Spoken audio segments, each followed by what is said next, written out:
carta a los Hebreos, capítulo 10, versículo 23.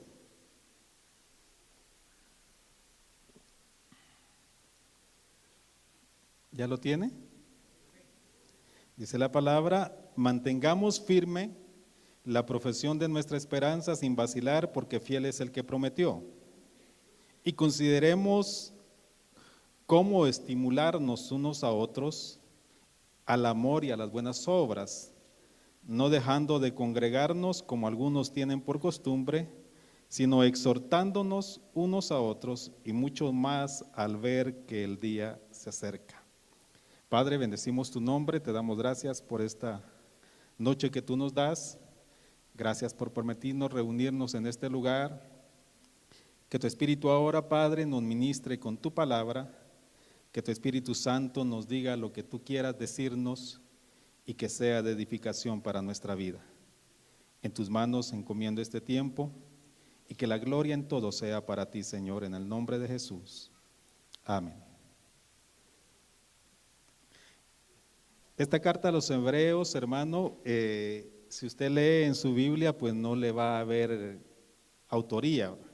Usted lee, por ejemplo, todas las cartas de los apóstoles, ellos inician con un saludo y con su nombre, ¿verdad? Pero esta carta no tiene autoría. Sin embargo, la mayoría de los ministros le dan esa autoría o le otorgan esa autoría. Es una inferencia que ellos tienen en función de la forma en que se escribió esta carta. Le dan esa autoría al apóstol Pablo. Es anónima, pero ellos, por ciertas características, le dan esa autoría a él. Asumamos entonces que la escribió el apóstol Pablo. ¿Estaría de acuerdo usted conmigo? Y si no fue él, pues no perdemos mucho, porque de todas maneras un siervo del Señor la escribió y tuvo que haber sido un siervo bajo la unción del Espíritu Santo. En primer lugar, hermano, esta carta fue escrita a un pueblo judío, no fue escrita para un pueblo gentil. Si usted lee ahí, dice, ¿carta a qué? A los hebreos. Y los hebreos no eran un pueblo gentil. Y toda la connotación de esta carta es sobre detalles, hermanos, sobre cosas que el pueblo judío conocía y que el pueblo judío manejaba. Usted sabe que Israel, como pueblo de Dios, fue un pueblo que el primer propósito que Dios tenía era que ese pueblo le hiciera culto a Él y lo adorara solo a Él. Se recuerda cuando Dios envía a Moisés a sacar a su pueblo de Egipto, ¿qué es lo que le solicita Moisés a Faraón? Que dejara ir al pueblo ¿a qué? Le dijo Dios, para que le adorara, ¿verdad? Para que le hiciera culto. Ese era el propósito de Dios. De tal manera, hermano, que cuando Israel sale de Egipto, pues Dios le da toda la serie de ordenanzas, de leyes, de mandamientos, pero establece también un lugar de culto. Y no es porque el Señor sea vanidoso, pero todo lo que Dios crea, hermano, en los cielos, en la tierra, debajo de la tierra, en donde haya existencia, todas esas creaciones, hermano, adoran a Dios. Usted ve en Apocalipsis y en otras partes de la Biblia, pero particularmente Apocalipsis, Ezequiel también y los profetas, ve cómo seres celestiales le dan adoración y gloria a su Creador, al único que merece, hermano, toda gloria y toda honra, al Señor. El Señor entonces le da como instrucción a Israel que debería de tener un lugar, hermano, donde le hiciera culto a Él. Y por eso usted lee en Éxodo que le da instrucciones a Moisés que erija un tabernáculo, de acuerdo, dice, al diseño que le fue mostrado. ¿En dónde le fue mostrado ese diseño de tabernáculo a Moisés? En el monte, ¿verdad? Cuando Moisés subió al monte, ¿se recuerda? Y ese diseño, le dijo Dios, lo vas a hacer, ese tabernáculo lo vas a hacer de acuerdo al diseño que te fue mostrado en el monte. Es decir, una representación de lo celestial se iba a hacer en la tierra. Porque, hermano, de alguna manera, todo lo que está aquí en la tierra y que nosotros vemos como creación es un reflejo de lo celestial.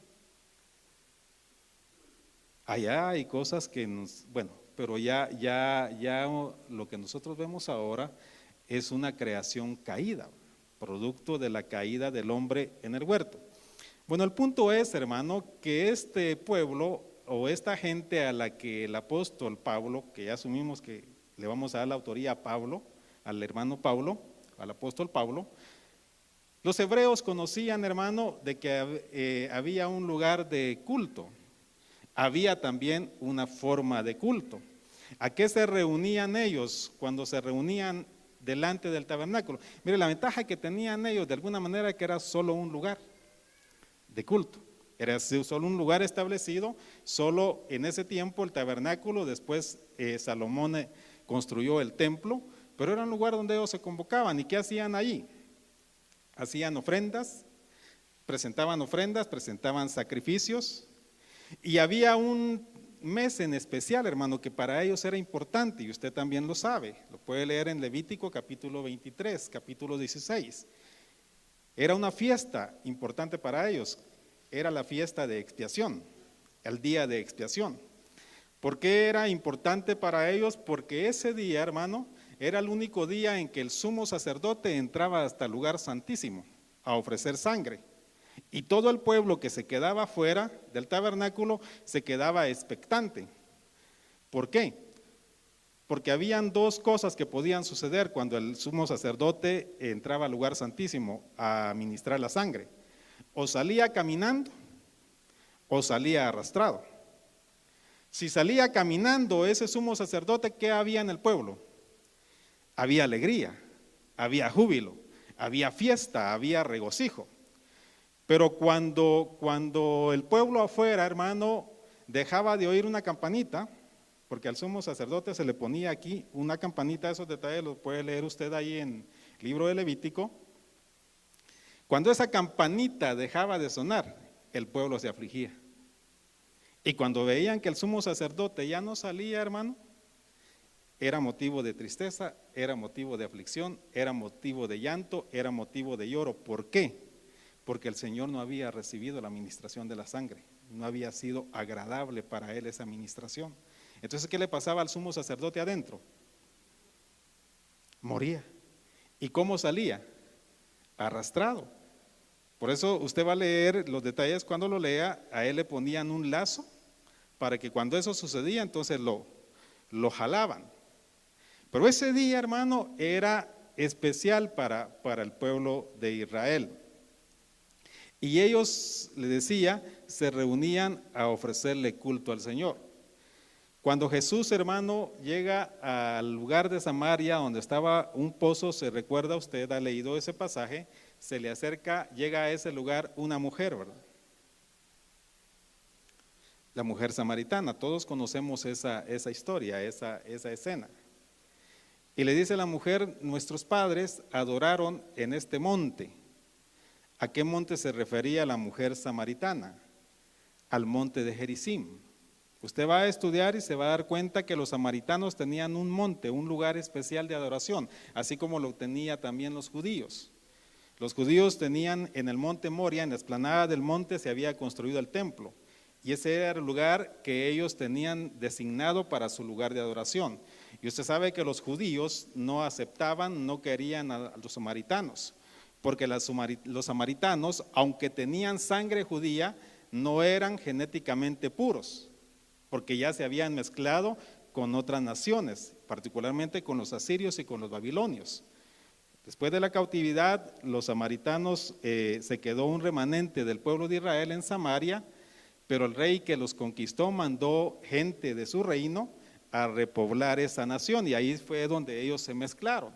Entonces los judíos puros lo rechazaron, y como lo rechazaron, ellos ya no podían llegar a ofrecer culto al templo como los demás judíos. Entonces se vieron en la necesidad de tener que hacer su propio lugar de adoración, su propio templo. Y fue en el monte Gerizim, ahí se acercaban los samaritanos. Por eso cuando la samaritana habla con Jesús, le dice, nuestros padres en este monte adoraron y ustedes dicen que se tiene que adorar en Jerusalén. Jesús le dijo, viene la hora, y ahora es en que ni en este monte ni en Jerusalén se va a adorar. ¿Por qué? Porque Cristo, hermano, estaba abriendo un nuevo escenario espiritual en el mundo. Cristo estaba estableciendo un nuevo pacto. Y así como en el pacto anterior, hermano, había un lugar de culto, un lugar de adoración, había ministración, había ofrecimiento de ofrendas, valga la redundancia, y sacrificios. En el nuevo pacto también se iba a dar la misma situación. ¿Con qué objetivo? Dice aquí en el versículo 25, dice, no dejando de congregarnos. Nosotros ahora, hermanos, somos el pueblo de Dios. Israel sigue siendo pueblo de Dios, solo que está en un paréntesis, en un stand-by. Hasta que, dice la Biblia, hasta que el último de los gentiles entre en la esfera, hermano, de la gracia, en el periodo de la gracia. Hasta que el último gentil sea salvo, Israel va a permanecer en ese stand-by, en ese paréntesis. Ellos siguen siendo pueblo de Dios, porque el llamamiento es irrevocable. Y Dios los llamó, los escogió a ellos como pueblo. Sin embargo, Dios estableció en Cristo un nuevo pueblo, que somos nosotros, hermanos, somos la iglesia. Gente de toda nación, gente de toda lengua, gente, hermano, que no teníamos derecho a esto, porque dice la Biblia que las promesas, los patriarcas, la ley, el culto, le pertenecen a Israel, ¿va? Pero Dios es soberano, hermano. Y Dios quiso que a gente que andaba perdida, que andaba extraviada, se le revelara a Cristo, y de esa revelación, hermano, de esa aceptación, Él iba a formar una nueva nación, un nuevo pueblo, para que también le ofreciera culto. Dice la Biblia que esa nueva entidad, ese nuevo pueblo también tiene que acercarse, a hacerle culto a Dios. Congregarse, hermano, es eso, es reunirse, ¿va? Hoy estamos nosotros congregados acá. La diferencia es que ahora no tenemos solamente un lugar de culto. Hay muchos lugares de culto donde se le hace culto a Dios. No es solo este lugar. Este es un lugar de culto. Hay otros cultos donde se le hace culto supuestamente a Dios, pero no se le hace culto a Dios, se le hace culto a otros dioses. Pero hay lugares, hermano, donde se le hace culto al verdadero Dios. ¿Por qué nosotros debemos de congregarnos? Yo le digo, ahora hay ciertas situaciones en nuestro contexto que nos complican, que nos limitan. Yo le he dicho a algunos hermanos, en los pueblos qué bonito es ir a la iglesia. Porque, hermano, en 3 minutos está uno ya ahí, y a pie se va, no tiene que agarrar carro usted, ni bus, ni moto, o lo que usted utilice, bicicleta. Pero usted, ¿cuánto tiempo se hace para venir a la iglesia, hermano?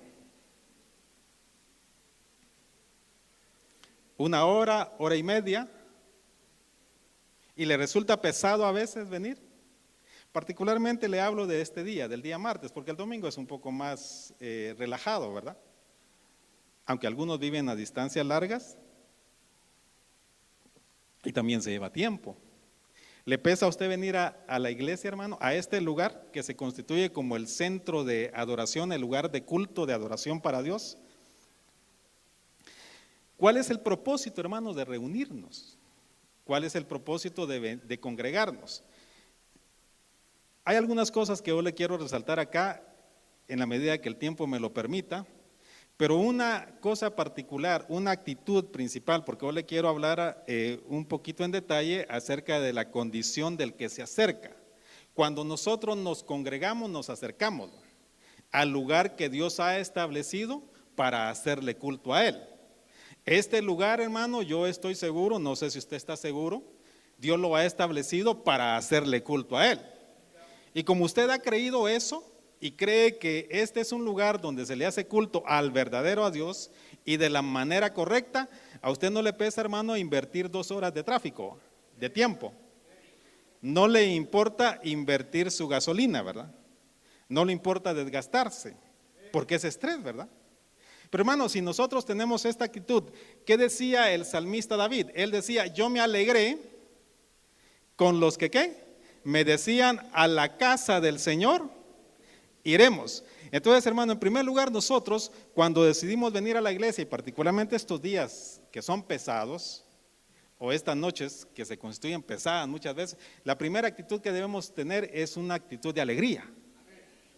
Yo digo, yo no sé cuánto tiempo me va a llevar el tráfico, pero me voy a proponer algo, voy a ir contento para la casa del Señor. ¿Y eso qué va a permitir? Que yo venga, hermano, con una buena actitud.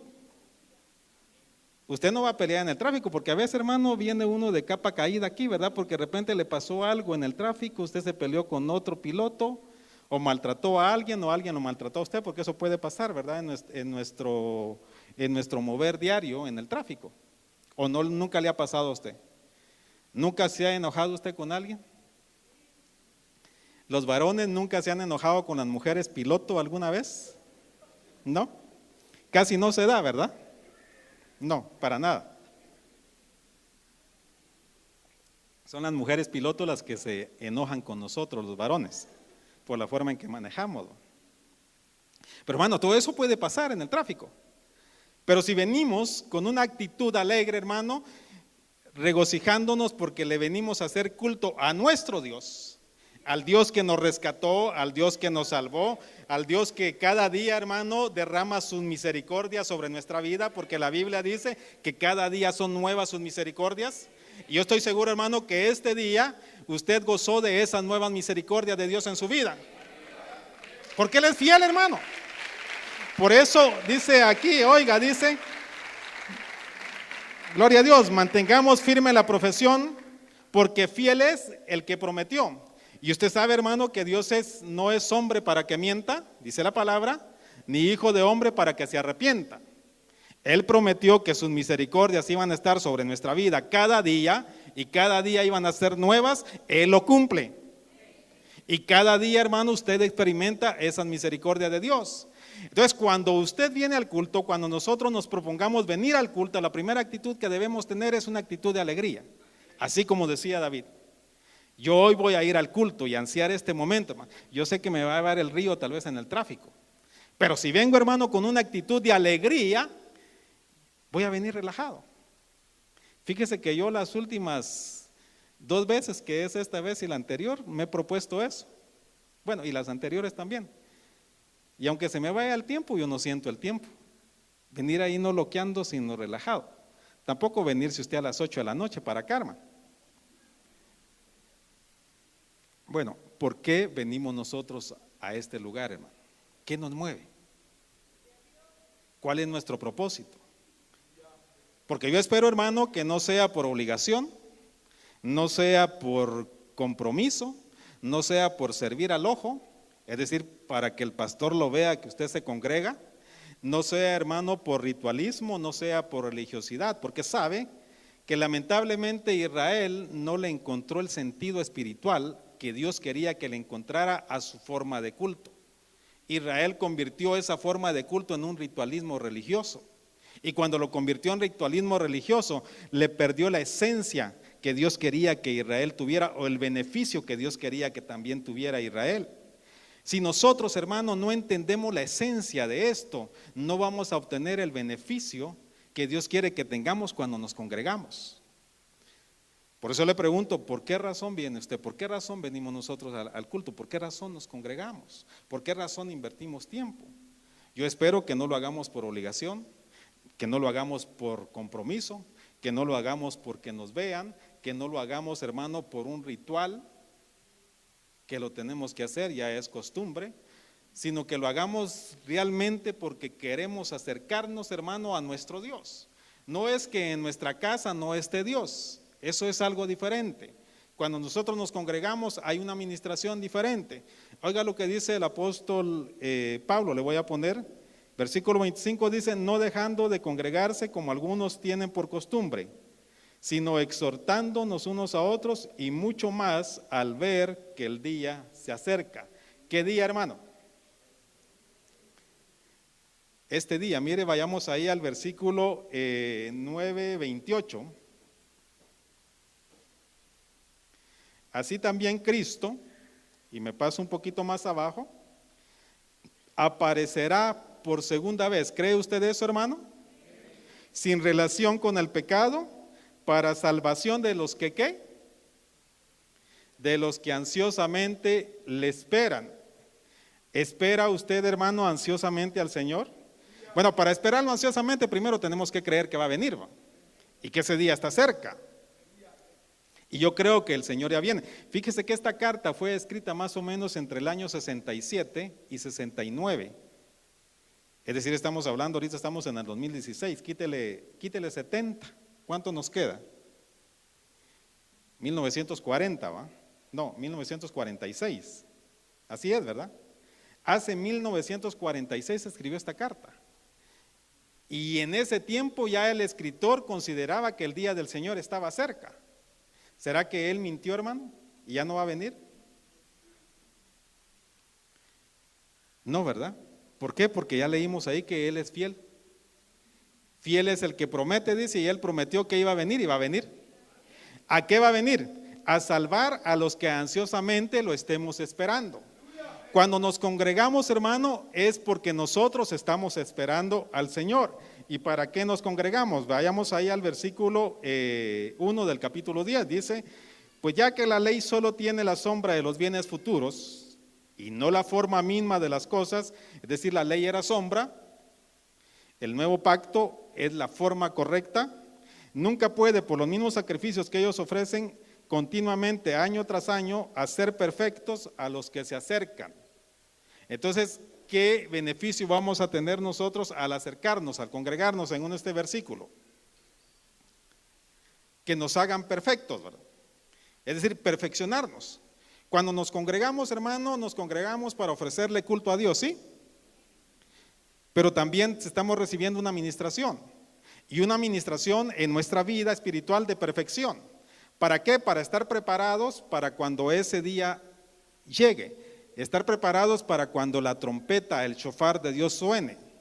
Yo estaba meditando, hermano, y hablaba con un hermano y le decía, mire qué triste sería, qué triste va a ser tener uno, mire, esta congregación tiene 20 años de estar funcionando como congregación, de haber surgido, de haberse iniciado.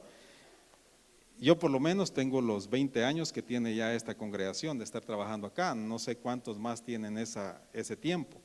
Algunos otros menos, pero imagine usted qué triste va a ser de haber invertido 20 años de nuestra vida en servicio, en trabajo, en todo lo que usted quiera en la congregación. El shofar de Dios suena y nosotros nos quedamos.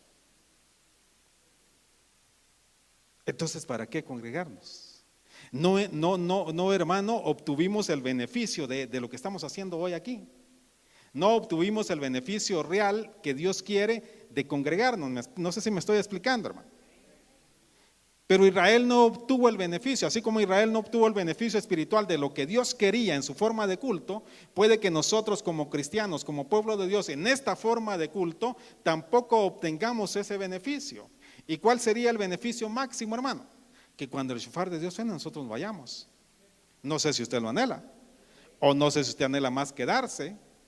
Pero si estamos aquí congregados, en primer lugar vamos a venir, hermano, con ansiedad. ¿Por qué? Porque lo esperamos ansiosamente. ¿Espera usted ansiosamente al Salvador? ¿A su Señor, hermano? ¿Al que nos va a sacar de este lugar? El versículo 37 dice, porque dentro de muy poco, y yo creo que ahora sí falta muy poco, hermano, con todos los acontecimientos que estamos viendo en el mundo, con lo que está pasando en todo el mundo, hermano, no solo en nuestro país. Usted ponga la atención a todo lo que está pasando y particularmente en Asia o en Israel, porque dentro de muy poco dice, de muy poco tiempo, el que ha de venir, vendrá y no tardará.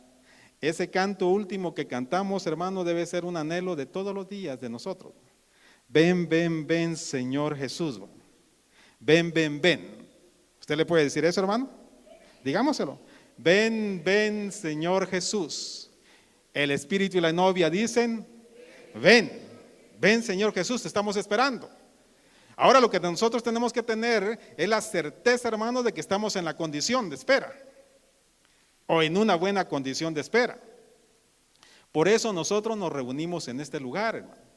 Cuando nosotros nos reunimos en este lugar, o nos congregamos para hacerle culto a Dios, nosotros le damos a Él. ¿Qué le damos a Él? Hebreos capítulo 13 dice que nosotros ofrecemos a Dios, o debemos ofrecer cuando nos reunimos, sacrificios de ¿qué? De alabanza, fruto de labios que confiesen su nombre. Alabanza y adoración es lo que nosotros le ofrecemos a Dios. Su servicio también es parte de ese sacrificio. Todo lo que nosotros hacemos aquí, hermano, es parte de lo que le ofrecemos al Señor. Pero en retribución de eso, nosotros tenemos una administración.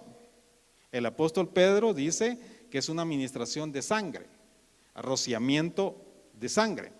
Cuando Jesús le dijo a la samaritana, viene el día o viene la hora y ahora es, cuando los verdaderos adoradores adoran al Padre en espíritu y en verdad, estaba viendo, hermano, un cambio de dimensión ahí en cuanto a la forma de culto.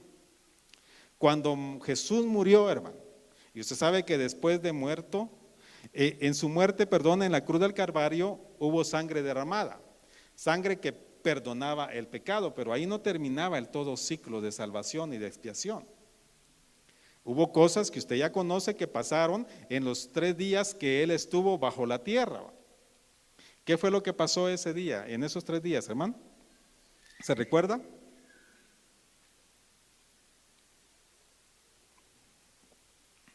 El sacerdote agarró la sangre del cordero que había sido derramado. ¿Y a dónde la fui a presentar? Al tabernáculo.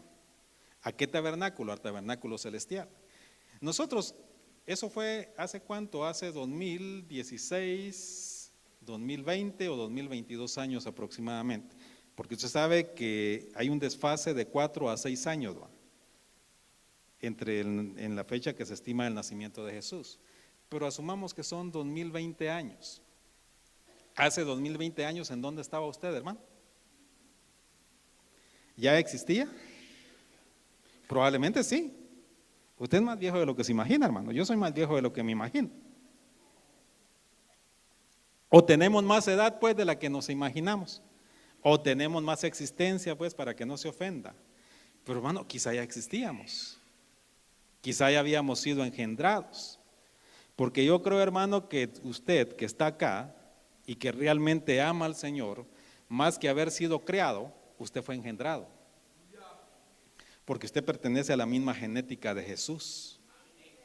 Por eso Él dijo, así como los hijos, dice, decidieron, ¿cómo dice el pasaje?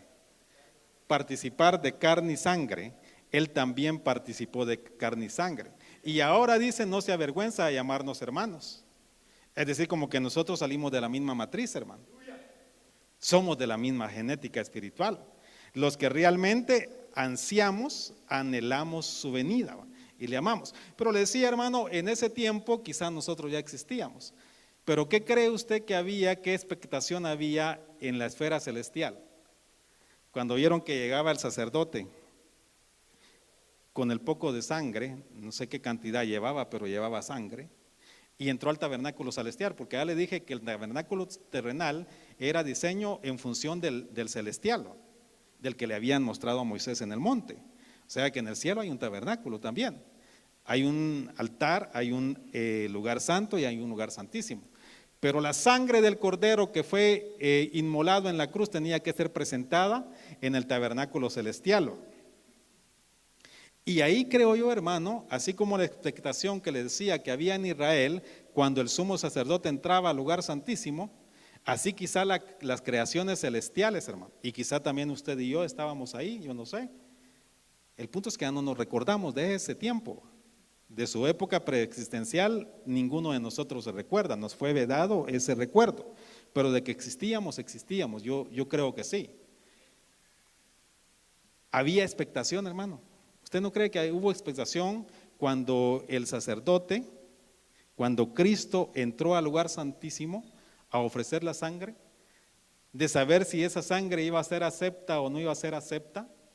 Porque eso iba a determinar, hermano, cuál iba a ser nuestro destino, que iba a pasar no solo en la esfera celestial, sino en toda la creación, porque estaba presentando en ese momento, hermano, sangre de expiación universal, y sangre de expiación que iba a ser no solo para el presente, si hablamos nosotros a nivel terrenal, no solo para los que iban a estar en ese momento, estaban en ese momento en la tierra, sino para los que habían estado en el pasado y para los que iban a estar en el futuro.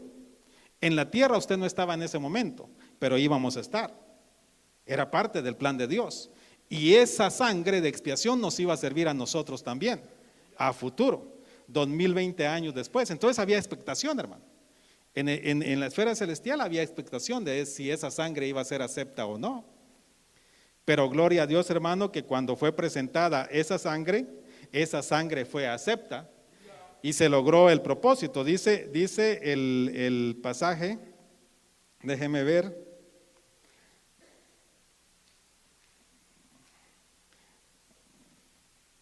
El versículo 11, ahí del capítulo 10 leamos, dice: y ciertamente todo sacerdote está de pie día tras día, ministrando y ofreciendo muchas veces los mismos sacrificios que nunca pueden quitar los pecados. Eso pasaba en el tabernáculo terrenal en Israel. Pero él dice, es decir, hablando de Cristo, habiendo ofrecido un solo sacrificio por los pecados para siempre, se sentó a la diestra de Dios, esperando de ahí en adelante hasta que sus enemigos sean puestos por estrados de sus pies. Porque por una ofrenda Él ha hecho perfectos para siempre a los que son santificados. Ahora dice el apóstol acá en el versículo 19, en función de eso, entonces dice: hermanos, puesto que tenemos confianza para entrar al lugar santísimo por la sangre de Jesús, por un camino nuevo y vivo que Él inauguró para nosotros por medio del velo, es decir, su carne. Esa sangre, hermano, fue acepta. Y esa sangre le cambió de dimensión a nuestra forma de culto. Porque usted ve en Israel, por ejemplo, el pueblo no podía entrar al lugar santísimo, ¿o podía entrar? No podía entrar. Pero ahora, hermano, con la sangre acepta de Jesús, Él abre, dice, por esa sangre el camino, inaugura un camino nuevo que aquí el apóstol le dice que fue el cuerpo de Jesús. Usted se recuerda que cuando Jesús murió, ¿qué fue lo que pasó en el templo?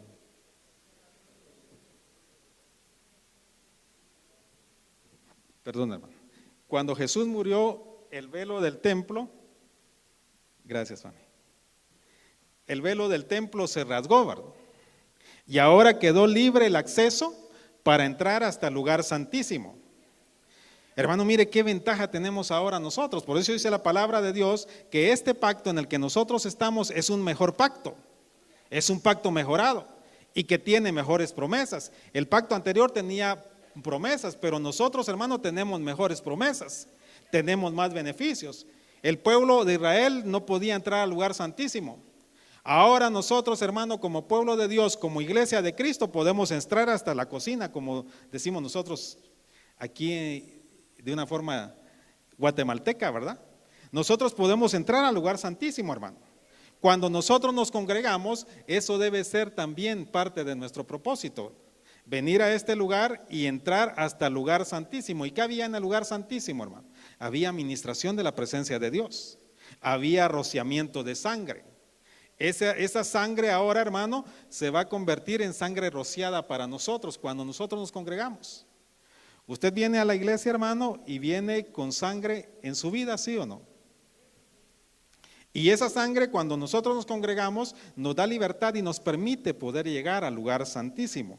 Dice la palabra: entonces, hermanos, puesto que tenemos confianza para entrar al lugar santísimo por la sangre de Jesús, por un camino nuevo y vivo que Él inauguró para nosotros por medio del velo, es decir, su carne, y puesto que tenemos un gran sacerdote sobre la casa de Dios. Ahora no es un sacerdote que muere, hermano. Dice la Biblia, no es un sacerdote que tiene genealogía, no es un sacerdote que tiene principio, no es un sacerdote, un sumo sacerdote que tiene fin, es un sumo sacerdote. Nuestro sumo sacerdote, hermano, es un sumo sacerdote que permanece para siempre, ¿verdad? No tiene principio de día ni final de día. Los sumos sacerdotes anteriores morían y ellos mismos, dice la palabra, tenían que ofrecer sacrificios por sus propios pecados.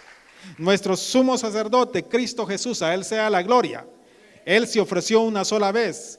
Y su sangre, que el apóstol Pedro la define como sangre preciosa, esa sangre fue acepta en el tabernáculo celestial. Y esa sangre, hermano, lo introdujo a usted, me introdujo a mí, por haber reconocido a Jesús como nuestro Señor y Salvador, a este pacto que nos da salvación, que nos ministra salvación y que nos ministra muchas otras cosas, hermano. Pero dice la palabra, ¿cómo debemos nosotros, hermano, los que nos acercamos? Porque le digo, este lugar se constituye, hermano, como el lugar que Dios ha establecido como para hacerle culto, como lugar de adoración para Él. No es el único, hay otros lugares también donde pasa lo mismo. Pero le decía, no importa el sacrificio, hermano, que nosotros hagamos, el beneficio va a ser grande. Dice la palabra, y puesto que tenemos un gran sacerdote sobre la casa de Dios, ¿cómo debemos acercarnos? Acerquémonos, dice, con corazón ¿qué? Sincero. Dice la palabra, no os engañéis, Dios no puede ¿qué? Ser burlado. ¿Será que Dios nos conoce a nosotros, hermano? ¿Usted me conoce a mí, hermano? En parte sí, ¿verdad? Solo superficialmente. Pero más profundamente no me conoce. El siguiente nivel de la persona que me conoce es mi esposa. Pero quizá ella tampoco me conoce profundamente. Pero hay alguien que sí me conoce. Hay alguien, hermano, que lo conoce a usted. Hay alguien que sabe en qué condición viene usted. Dios sabe en qué condición, hermano, nos acercamos cada uno de nosotros. ¿Se recuerda usted cuando Caín y Abel presentaron ofrenda delante de Dios? Dice la Biblia que Dios primero vio a Caín, primero vio a Abel, y después ¿qué vio? Después vio su ofrenda. Cuando usted viene a este lugar, nosotros nos reunimos a hacerle culto a Dios. Nuestra alabanza, hermano, nuestra adoración, si es que nosotros se la damos al Señor, porque tristemente, hermano, hay muchos cristianos que no lo hacen. Y perdóneme usted, le voy a decir algo tal vez con molestia, yo no sé a qué vienen.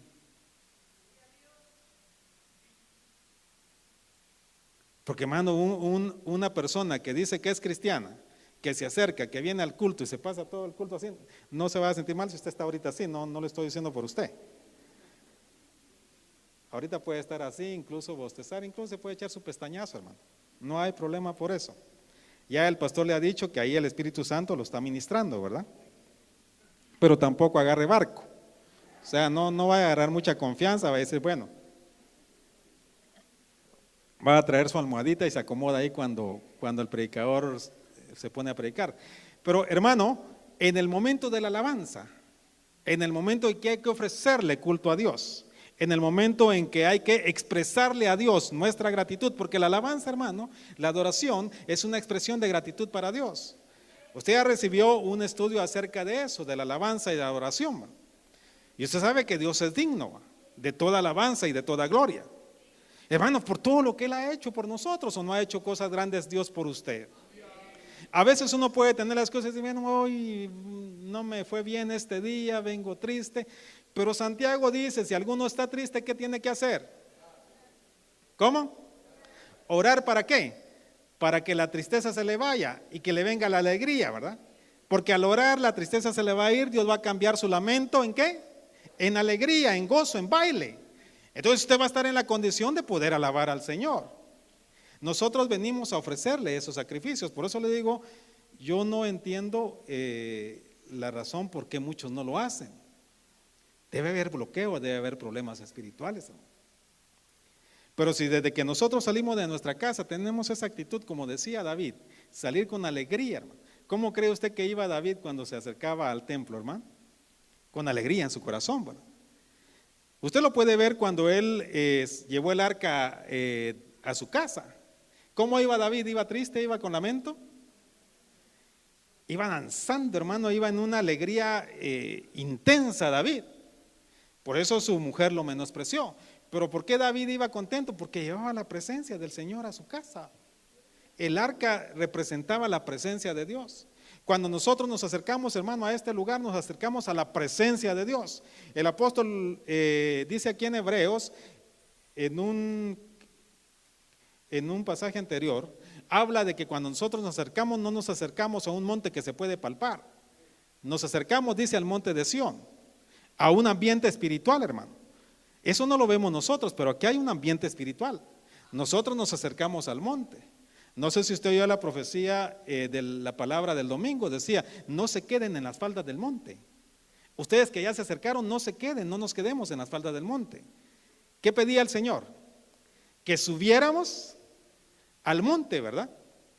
Pero le decía, Dios ve nuestra condición y Dios quiere que nosotros, aquí hay 4 aspectos que nosotros debemos tomar en cuenta, hermano, cuando nosotros nos acercamos a este lugar, que espiritualmente se constituye en un monte. Y particularmente, según lo dice, déjeme ver bueno, no sé si está aquí en el pasaje anterior, pero lo define el apóstol como el monte de Sión. Es un monte espiritual al que nosotros nos acercamos. Y la invitación de Dios es de que no nos quedemos en las faldas, sino que subamos al monte. Pero tenemos que tener 4 condiciones, hermano. La primera es que debemos acercarnos, dice la palabra, con corazón, ¿qué? Sincero. Les decía, Dios nos conoce, hermano. A Dios no lo podemos engañar. Y Dios ama al que es sincero, al que es honesto en su corazón. No tenemos que venir a aparentarle a Dios algo que Él ya conoce que no somos. Leamos el capítulo 15 ahí del libro de los Salmos. Vayamos ahí al capítulo 15. Respecto a ese aspecto del corazón sincero, dice, solo déjeme llegar hasta él. Dice, Señor, ¿quién habitará en tu tabernáculo? ¿Y quién morará en tu santo monte? Condición, hermano, del que se acerca. Es decir, hay una condición para el que se acerca. El que anda en, ¿qué dice? En integridad y obra justicia. Que habla, ¿qué dice? Verdad en su corazón. Hay una versión que se llama la palabra, Biblia la palabra, creo yo, que esta parte la traduce el que tiene sinceridad en su interior, el que es sincero para con Dios. ¿Se recuerda usted, hermano, la escena del fariseo, del publicano y el fariseo? Que subieron a orar, dice Jesús. Jesús habló sobre ellos. ¿Qué hacía el fariseo? Alarde de su espiritualidad. Señor, te doy gracias, y menospreciaba al que estaba a la par. Te doy gracias porque yo no soy como este publicano. Y en lugar de estarle orando al Señor, estaba juzgando al otro. Y el otro era sincero, fue sincero con Dios en su corazón. Esa es la actitud que debemos tener. ¿Qué decía él? El publicano. Se golpeaba, dice. Y no es que usted va a golpearse porque lo pueden confundir con el otro lado también, ¿verdad? No hace usted por mi culpa, por mi culpa. Ya no estamos en esa sintonía. Pero hermano, el publicano fue sincero, ¿verdad? Él dijo, Señor, y le pidió perdón al Señor, porque era pecador. Eso es lo que a Dios le agrada. Cuando usted venga, cuando venga a este lugar, cuando nos acerquemos a hacerle culto a Dios, lo primero que tenemos que hacer es abrir nuestro corazón al Señor. Si hemos pecado, si le hemos fallado a Dios, tener esa sinceridad en nuestro corazón, abrirle nuestro corazón de par en par a Dios y que el Señor lo escudriñe. Y si hay inmundicia, que quite toda inmundicia. A mí me llama la atención, hermano, el caso de David. ¿Se recuerda el problema que tuvo David con la esposa de su oficial, con la mujer de su oficial? ¿De quién era? De Urías, ¿verdad? Se fijó en la mujer de Urías y se la quitó. ¿Le gustó? ¿Cómo miraríamos nosotros ahora eso, hermano? No nos gustaría, ¿verdad? Mataríamos, le quitaríamos la cabeza a David, pero David lo hizo. Y a mí me llama la atención eso, hermano, porque la Biblia dice que era un hombre conforme al corazón de Dios. Sin embargo, David, mire, David quebrantó ahí, y no estoy juzgando a David, porque en algún momento quizá lo mire y me va a reclamar él, ¿verdad? ¿Por qué hablé mal de él? No, solo le estoy poniendo un ejemplo, hermano, de sinceridad en el corazón. Usted sabe que David ocultó su pecado, no fue sincero con Dios. Y después él por eso escribe un salmo, mientras callé, dice, envejecieron mis huesos. Él está hablando de que había callado su pecado, no lo había confesado delante de Dios, se había hecho loco, pues, en otras palabras, o había pensado que Dios había pasado por alto su pecado, porque David, hermano, no dijo nada acerca de su pecado. Usted no ve a David confesando su pecado. o lo ve confesando su pecado. Mire, él quebrantó un mandamiento, vamos a ver, quizá 2 o 3, pero quebrantó el mandamiento de no cometerás adulterio. La Biblia decía que no había que cometer adulterio, y David lo sabía, ¿verdad? ¿Lo sabría David, sí o no? Sabía ese mandamiento. Otro mandamiento que David sabía era no matarás. Quebrantó también ese mandamiento, porque mandó a matar al esposo de la mujer que le gustó, para quitárselo del camino. Y mire usted, hermano, la fidelidad que tenía este hombre Urías para con David. Porque se recuerda usted que David lo llamó y le dijo, mira, porque David había cometido el pecado y la señora ya había resultado esperando. Y para que no le echaran el muerto a David, mandó a llamar a Urías. Digo, mira, yo quiero que descanses, vete a tu casa y quédate con tu mujer esta noche. Ahí quería David quitarse el error que había cometido. Pero mire la fidelidad de Urías. En lugar de irse para su casa, se queda en la puerta del rey. Al otro día David amanece, se levanta y lo encuentra ahí acostado. Y a pesar de eso, hermano, lo mandó a matar. ¿Cómo calificaríamos nosotros a David, no? Pecado de no matarás, ¿va? El otro mandamiento que quebrantó David es el de no codiciar. No codiciarás, ¿qué dice? La mujer de tu prójimo. Bueno, él cometió eso y se quedó callado. Por eso le digo, escribe ese salmo que dice, mientras callé, mis huesos se envejecieron. Él no fue sincero y él pensó que Dios había pasado por alto eso. Por eso le digo, hermano, primera condición, usted y yo nos acercamos, tenemos que acercarnos con un corazón sincero, abrirle nuestro corazón a Dios, de par en par. Por eso dice la Biblia en el salmo que leímos, ¿quién habitará en tu tabernáculo y quién morará en tu santo monte? Nuestro propósito debe ser subir al monte. El capítulo 24 aquí de Salmos tiene relación también a ese pasaje, dice, del Señor es la tierra y todo lo que hay en ella, el mundo y los que en él habitan, porque él la fundó sobre los mares y la asentó sobre los ríos.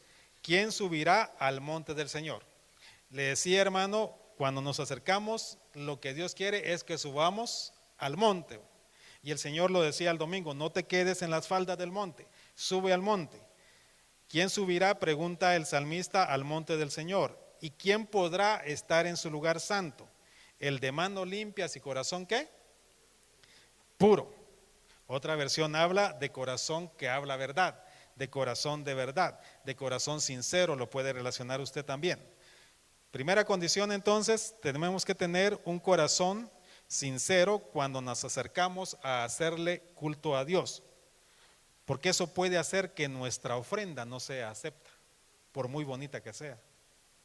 Usted lee Génesis, por ejemplo, Caín ofreció lo mejor, hermano, de la tierra, lo mejor, pero Dios no lo aceptó, porque la condición de Caín no era la correcta, aunque su ofrenda haya sido más, aunque la ofrenda también no era la que Dios quería. Pero nosotros podemos, hermano, quizá cantar, quizá alabar, quizá adorar, y quizá esa ofrenda no va a ser acepta. Y cuando no es acepta, no recibimos el beneficio espiritual que Dios quiere que nosotros tengamos al reunirnos. Segunda condición dice, en plena certidumbre de fe.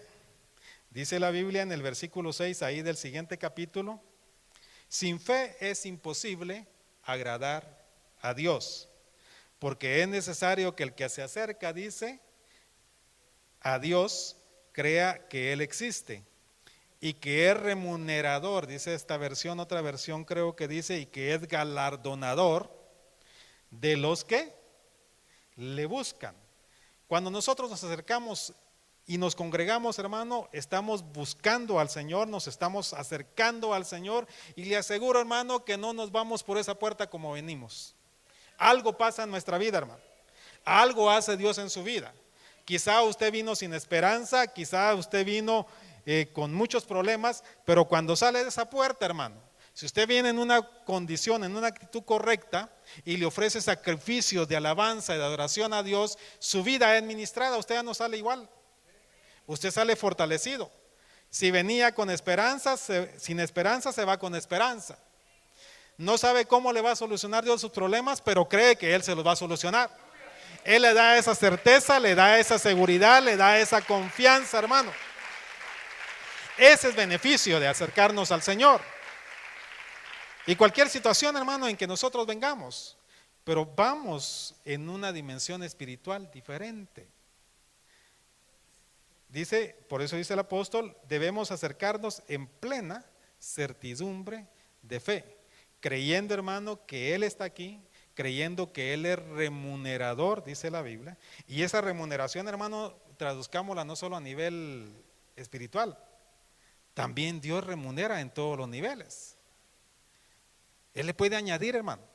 Si usted viene con escasez, y ha pasado muchas veces, gente que llega a la iglesia, se reúne, le hace culto a Dios, está en el culto, se goza, su sacrificio es acepto, quizá ese día no tenía para comer, y cuando llega y regresa a su casa, tiene para comer, para ese día. ¿Esa es remuneración o no? Claro que remuneración es añadidura, pero ¿es producto de qué? De la administración de la bendición de Dios al hacerle culto a Dios. Entonces, hermano, tenemos que ponernos en esa sintonía. La otra condición, dice, voy rápido porque el tiempo ya se me terminó casi. Teniendo, dice, nuestro corazón purificado de mala conciencia. ¿Qué es la conciencia, hermano? Sabe que la conciencia es una capacidad cognitiva o cognoscitiva que cada uno de nosotros los seres humanos tenemos, seamos o no seamos cristianos. Es decir, es esa parte de nuestro ser interior, de todo ser humano, que nos dice lo que es correcto y que nos dice lo que es incorrecto. Porque gente que no es cristiana, hermano, esa conciencia le hace sentir si está haciendo algo malo o no está haciendo algo malo, o si lo que está haciendo es correcto. No sé si usted cree eso, pero ese es el trabajo de la conciencia, y Dios la dejó para que regulara de alguna manera ciertas situaciones en la vida de los seres humanos. Pero nosotros, hermano, ya con la administración del Espíritu Santo en nuestra vida, como que el Espíritu Santo trabaja ya a la par de nuestra conciencia o envuelve nuestra conciencia, y el trabajo se hace más eficiente todavía. Porque el Espíritu Santo todo lo sabe, hermano. El Espíritu Santo todo lo conoce. Y si nosotros hacemos algo que no le agrada a Dios, ahí está el Espíritu Santo, redarguyendo inmediatamente y usando quizá nuestra conciencia. Pero dice, purificado de mala conciencia. Es decir, una conciencia, hermano, que funciona, una conciencia que nos va a hacer ver a nosotros lo que estamos haciendo bien, lo que estamos haciendo mal, una conciencia también limpia, purificada. ¿En qué sentido, hermano? Para que nosotros vengamos a este lugar sin un sentimiento de culpa. Se sabe que los israelitas ofrecían un sacrificio que se llamaba ofrenda por la culpa. Había ofrenda por el pecado, había ofrenda también por la culpa.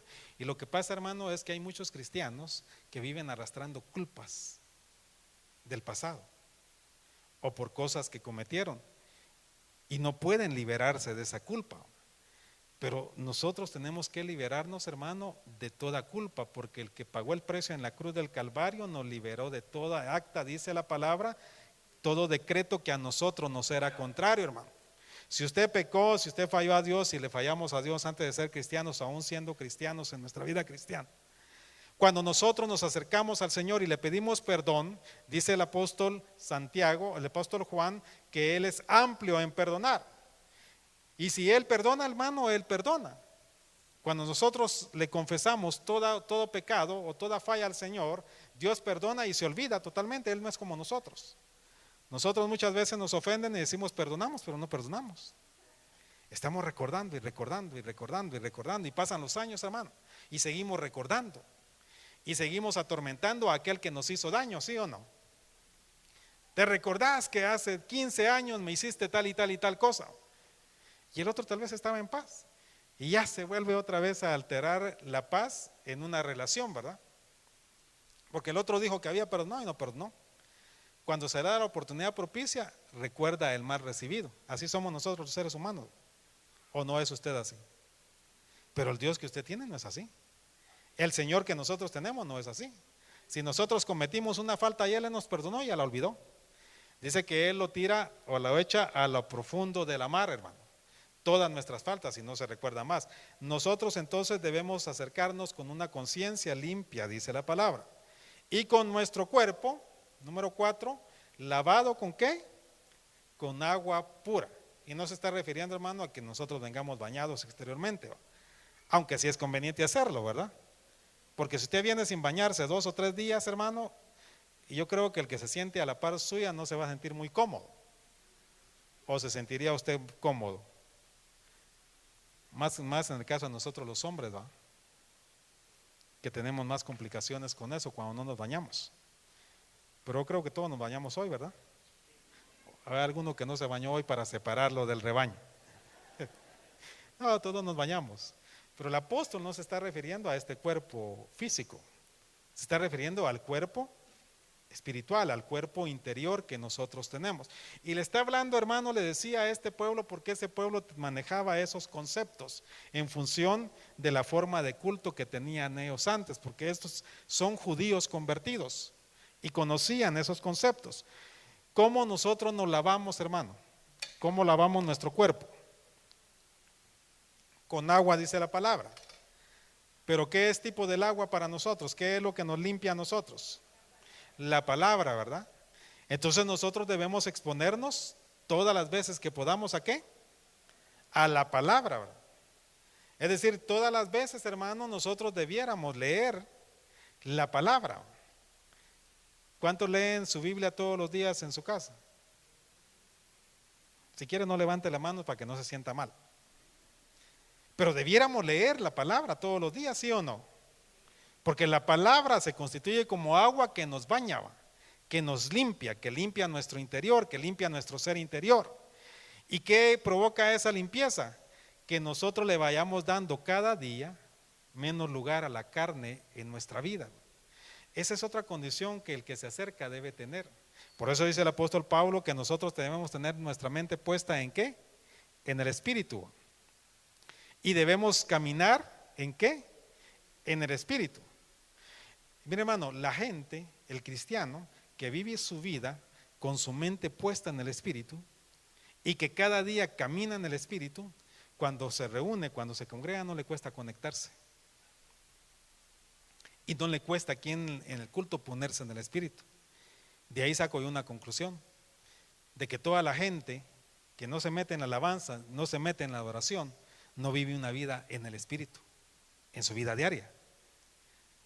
Porque le cuesta o no se conecta, ¿va? Porque esa fue la demanda, se recuerda que le dijo Jesús a la samaritana, ¿va? El Padre anda buscando adoradores, dijo que le adoren ¿en qué? En espíritu y en verdad. Pero ¿cómo se va a conectar en la congregación una persona al Espíritu o en el Espíritu si no vive en el Espíritu? Creo que no sería posible. Pero hay gente, usted ha visto gente, hermano, en el culto que rapidito se conecta, rapidito se mete. Pero debemos vivir una vida en el Espíritu, porque el Espíritu también es tipo de agua, hermano. Entonces la palabra nos debe purificar, la palabra nos debe santificar. El Espíritu Santo también nos limpia y nosotros debemos vivir una vida en el Espíritu diaria. Porque lo que vamos a hacer aquí cuando nos reunimos es solo un reflejo de nuestra vida diaria, hermano. No podemos pretender tener aquí lo que no tenemos en nuestra vida diaria. Amén. Entonces, hermano, recapitulo. Cuando usted disponga a venir a la iglesia, no se cargue porque nos cargamos, ¿verdad? Si usted es honesto, quizá en algún momento se ha cargado. ¿O no se ha cargado usted nunca de venir los martes a la iglesia? Hermano, qué espiritual es usted. Solo yo soy el carnal entonces. ¿Le ha producido carga a veces pensar en el tráfico, 2 horas, 3 horas? Mire, hermano, es que ese tiempo para mí es tiempo muerto, tiempo improductivo. Pero yo le recomendaba a cierto grupo donde estaba el sábado y le decía, mire, esas 2 horas debería tener uno. Usted, no sé si la tiene usted o ahora con la tecnología se puede tener quizá de alguna otra manera, la Biblia en audio. O prédicas en audio, si usted quiere, prédicas de la congregación, pero si no, Biblia en audio. ¿Para qué esas 2 horas, hermano? Oyendo palabra, que nos limpie, que nos limpie, que nos limpie, que nos limpie. Ese tiempo muerto, porque, hermano, ¿cuánto tiempo perdemos nosotros en tráfico aquí en la ciudad? Me refiero a todo el día, pues, ¿verdad? Usted sale a hacer un mandado, se lleva ¿cuánto tiempo? 1 hora, 2 horas. Y yo le digo a mi esposa, mira, siento que el día no alcanza. Cuando abro los ojos son las 12 de la mañana y cuando siento ya son las 5 de la tarde. Por eso no me alcanza el día. No, ¿verdad? Usted no es así. Yo sí soy así. No, hermano, no. La verdad. No, hermana, es broma. No me vaya ese hermano Efra tan dormilón. Ahorita me está costando, hermano, pero por otro problema físico que yo tengo. Pero el tiempo no alcanza. Y más cuando uno sale a hacer mandados, hermano. Solo en la calle se le va el tiempo y uno siente que no hizo nada, ¿verdad? Todo ese tiempo muerto, hermano, uno lo debería de aprovechar, ¿verdad? Escuchando palabra de Dios, alabando al Señor, algo que le edifique su vida espiritual, hermano, en lugar de ir peleando con la demás gente, ¿verdad? Sino dando testimonio de que nosotros somos hijos de Dios y que nosotros somos luz, impactando las tinieblas con nuestra luz, ¿verdad? Y si vivimos así, hermano, cuando nos reunamos esto va a arder en fuego, porque todos vamos a venir en el Espíritu y vamos a conectarnos en el Espíritu y nadie se va a quedar como espectador. Mire usted los días de culto y se va a dar cuenta cuántos espectadores hay. ¿O cree usted que no hay espectadores? Hay espectadores, lamentablemente hay espectadores, hermano. Pero ellos se pierden la bendición, ellos se pierden la administración. Usted no se pierda la bendición, hermano, cuando nos congregamos. Usted métase y métase de cabeza. Porque el propósito de Dios, hermano, es que nosotros nos conectemos y llevarnos hasta el lugar santísimo, hasta la presencia de Dios, y que nuestra vida salga ministraciada de este lugar. Salga llena, hermano, de la presencia de Dios, salga llena del Espíritu de Dios, para que nuestra vida cambie, pues, y para que nosotros estemos preparados y seamos perfeccionados, para estar preparados, hermano, para cuando el shofar de Dios suene. Y cuando ese shofar suene, hermano, ya no nos vamos a congregar acá.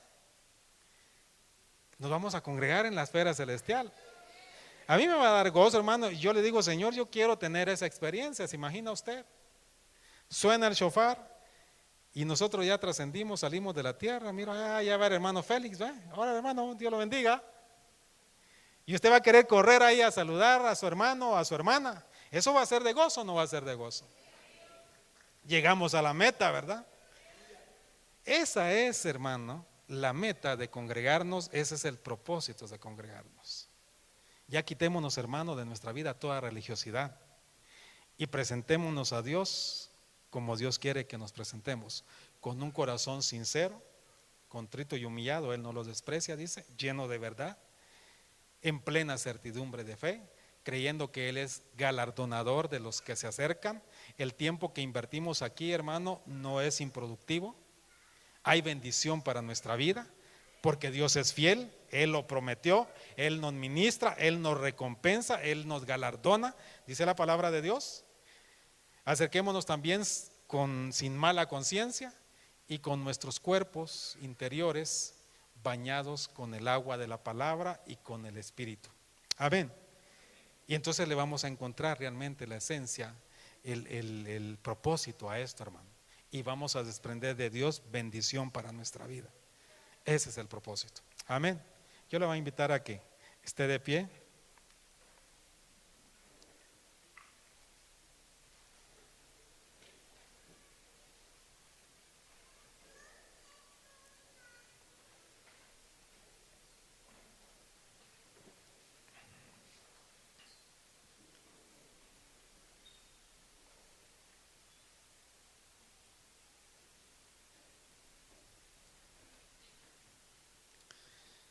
Cierre sus ojos, hermano.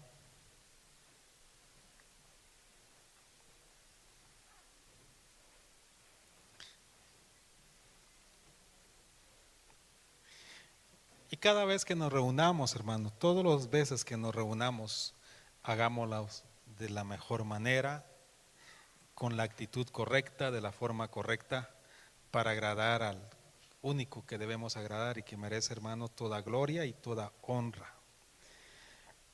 Padre, bendecimos tu nombre esta noche, te damos gracias porque tú estás con nosotros en cada momento, porque tu Espíritu está con nosotros, Señor, en todo tiempo, y porque tu presencia nos ministra, porque tu presencia nos llena. Que cada vez que nos reunamos, Padre, que se logre el propósito que tú anhelas para nosotros. Que este pueblo, Padre, tenga una actitud, Señor, correcta. Y que podamos nosotros subir al monte, que no nos quedemos en las faldas. Que subamos al monte. Queremos ser gente que se presente delante de ti, que se acerque a ti con un corazón sincero, en plena certidumbre de fe. Dígale, hermano: Señor, yo me quiero acercar a ti en esa condición, con un corazón sincero, en plena certidumbre de fe, sin mala conciencia, con mi corazón libre de mala conciencia y con mi cuerpo limpio por tu palabra, con mi cuerpo bañado con el agua de tu palabra, para que mi ofrenda, para que mi sacrificio cada vez que lo presente delante de ti sea acepto. Ese tipo de adorador queremos ser, Señor. Haznos adoradores de ese tipo, para que cuando tú vengas a este lugar y busques adoradores, encuentres aquí adoradores que te estamos adorando en espíritu y en verdad. Padre, bendice a tu pueblo, ministra a cada uno por nombre, Señor. Tú conoces cada corazón, conoces cada necesidad, conoces cada vida. Y tu palabra dice que el que se acerca a ti, Señor, tú lo galardonas. Tú eres galardonador de los que se acercan. Y tú ves el sacrificio que tus hijos hacen muchas veces para congregarse. Tú eres fiel, Señor, en lo que prometes. Y yo sé que tú vas a galardonar a cada uno de los que están acá reunidos, porque se han acercado, Señor, para ofrecerte culto a ti. A ti te damos la gloria, Señor. A ti te damos nuestra alabanza por siempre, por tus bondades, por tus misericordias, por tu amor. Recibe tú la alabanza, Señor, recibe tú la gloria, recibe tú el honor. Gracias, Padre, por tu bondad. Gracias, Señor, por tu misericordia. Hermano, dígale gracias. Gracias por tus bendiciones, gracias por tus galardones. Porque, hermano, yo le aseguro que usted va a ser galardonado por Dios. Porque dispone tiempo para acercarse, dispone tiempo para ofrecerle culto a Él. Pero que su actitud cuando se reúne sea no de ser un espectador, sino de ofrecerle a Él la alabanza, el sacrificio de alabanza, de adoración que Él se merece. A ti te damos la gloria, Padre. A ti te damos el honor porque tú la mereces. Porque tú eres un Dios fiel, porque tú eres un Dios grande, porque tú eres un Dios bueno. Bendecimos tu nombre y te damos a ti la gloria y la honra, Padre. Gracias te damos, Señor, por tu bondad, gracias por tu misericordia. Recibe la alabanza, recibe el honor, recibe la honra de tu pueblo esta noche. De corazón sincero te la damos, Señor, porque tú mereces toda nuestra alabanza y nuestra adoración. Gracias, Señor. Gracias, Padre. Dele un aplauso al Señor, hermano. Te damos gracias por tu bondad, por tu misericordia, en el nombre de Jesús. Dios lo bendiga, hermano. Puede sentarse. No sé si hay anuncios. Creo que hoy no hay.